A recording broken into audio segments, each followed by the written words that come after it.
Dito nga pala sa Undergod Podcast, pinag-uusapan namin yung mga bagay, deep dive sa mga bagay patungkol sa faith, sa kultura, about creativity. At kung hindi ka pa nakasubscribe, click mo na yung subscribe button dyan at share mo na rin tong episode na to para malaman ng algorithm ng YouTube na gusto mo yung mga ganitong klase ng usapan. Nabanggit mo yung Elevate kasi yun nga, nabanggit ko kasi na sa CCF din ako na-share ng gospel. Ganun din. Ano rin ako ng high school as in sobrang pasaway ko pa na. Yun nga, galing ako naman yung testimony ko. Galing ako sa banda, di ba? Like, banda talaga. Tapos tol, meron ako naging kabanda noon, yung vocalist namin. In-invite niya ako sa church. Actually, hindi nga eh.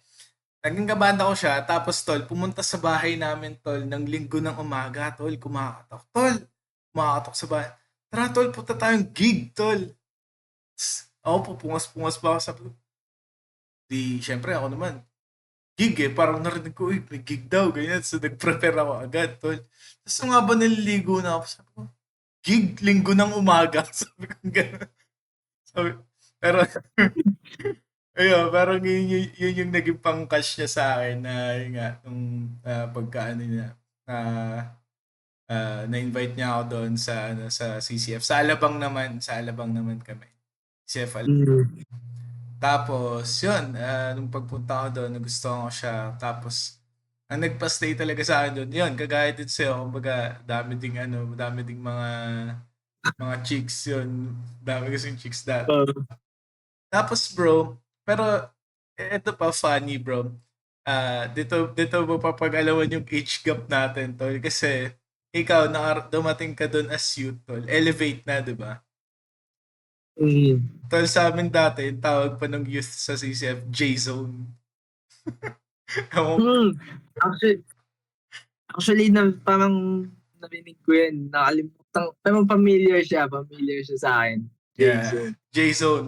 Jesus Zone naman yung ano nun. Tapos, ano tawag dito? Yun. At tapos, bro, yung term na elevate, actually, ano siya, kaya siya, hindi ko alam kung ito yung official na reason kung bakit elevate. Pero yung elevate kasi, vision lang siya nung D group leader ko dati na si Kuya Dan Karandang. Ewan ko kung inabot pa si Kuya Dan Karandang. Si Kuya Dan Karandang, siya na yung naging pastor talaga ng ng Elevate sa Alabang before. Pero nung bro, nag-start nung time na dinidisciple pa niya kami, nung J-Zone pa nga, back in J-Zone days.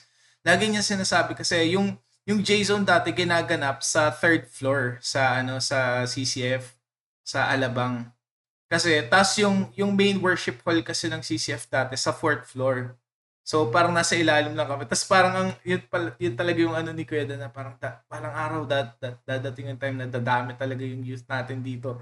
Tapos i-elevate ni God yung faith natin. Doon na tayo sa fourth floor doon na tayo sa fourth floor. Hindi ko alam kung yun yung official na kung bakit naging elevate kung paano nag-transition from J-Zone to elevate yung youth ministry ng CCF. Pero yun, dati pa lang kasi kinukuwento na siya sa amin ni Kuya Dan yung nagdi-disciple nga sa amin. So, yun. No? Yung age, yung napapaghalataan yung edad. May mga sinasuggest din na video somewhere dyan, yung YouTube, na galing din dito sa channel na to. At kung nagustuhan mo, kung usapan na to, click mo rin yan. Baka magustuhan mo rin yung iba pang mga usapan.